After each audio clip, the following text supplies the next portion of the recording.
There used to be this perfect 4-year cycle, and suddenly it's changed.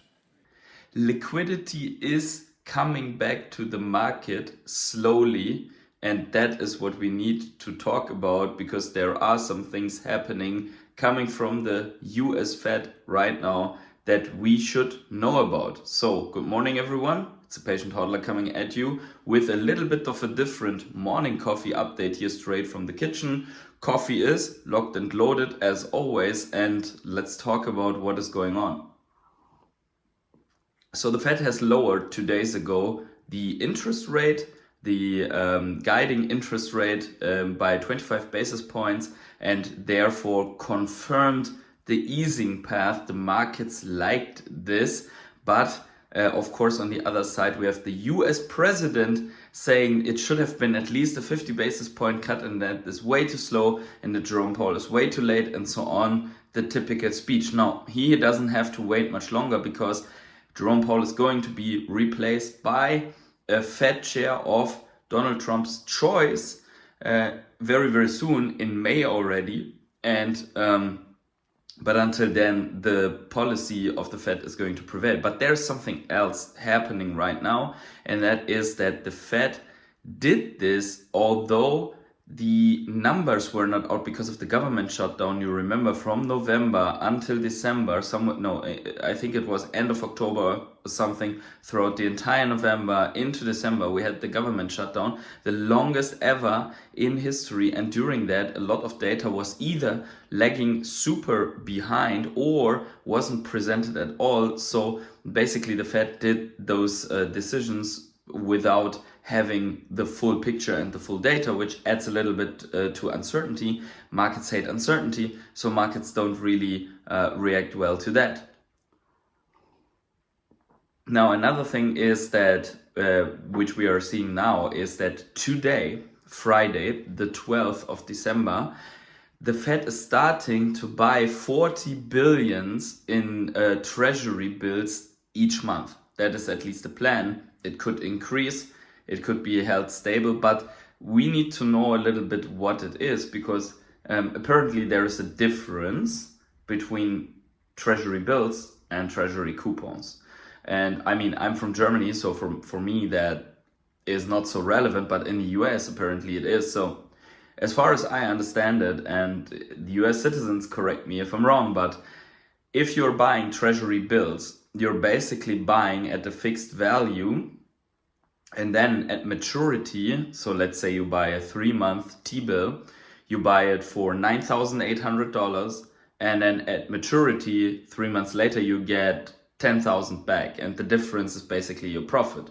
Whereas if you buy coupons, you are getting dividend payments, or interest rate payments better, all during that time. So for example, yearly, and then in the end you get the value that you put in back, so basically on top of it. So while you're lending, you're earning. Whereas with the T-bill, which I mentioned before, which they are buying, you're just buying below value, and then you get the matured value. Okay, so this is interesting, and if these are more like short midterm, according to what I can see. So the question is, how much of an effect will they have? And people call it slow quantitative easing instead of the real quantitative easing deal for a reason, right? So the 40 billion come in, they mature relatively quickly, money comes back, right? So it's not the long-term mega injection, and the values also are very, very low. So what we do see is 40 billion is nothing. We had an $800 billion dollar injection during the pandemic every month, right? So 40 is not nothing, but it's not the biggest deal. But it shows that the policy has shifted, and I think that is very important, because liquidity has been drained by offloading of the balance sheet, and this is the first time ever with the 1st of December that the pause comes in, or quantitative tightening stops. Now with the 12th of December, that technically quantitative easing is resuming on a very low basis. And as we see the economy suffering more under this, because this might not be enough of a relief, we might see this going up slowly. And we will see now in the next couple of weeks how the markets react to this type of injection. And then with the next meetings, we will see how it develops. But one thing is very important, and that is that it will influence the business cycle, however small. And the business cycle apparently is, and liquidity is what is driving everything around Bitcoin and crypto. So let's hear one more time Raoul Pal, who is basically the person that can say it best. And I already say for this video, wherever you are on the world, have yourselves a great morning, evening, day, night, or afternoon. Stay tuned to this video. Like this video, subscribe, and so on. And let's listen to what Raoul Pal has to say here. And I see you in the next one. We had this perfect 4-year cycle.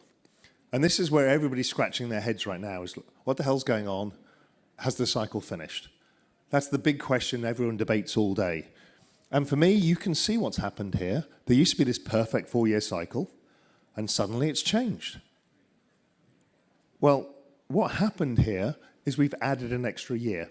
In 2022, at the beginning of 22, rates were still at 0, and they extended the debt maturity by a year to 5 years. So we've got an extra year in the equation. So all of the debts that need to get rolled in 2026 and not 2025.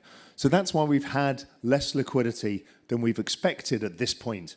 You know, the banana zone point in the cycle has had less liquidity. I only really found this out over the summer when I redid the maths on all of this and realized, okay, wow, they've actually changed the structure of liquidity here. So when we change it to the new 5.4 year where the debt maturity is, this is what we're going to get. So again, it gives you an idea that we're probably likely to peak out towards the end of 2026 in terms of liquidity as opposed to this year. So probabilistically speaking, which is how I think about the world, we've got further to go and we've got the big liquidity burst to come.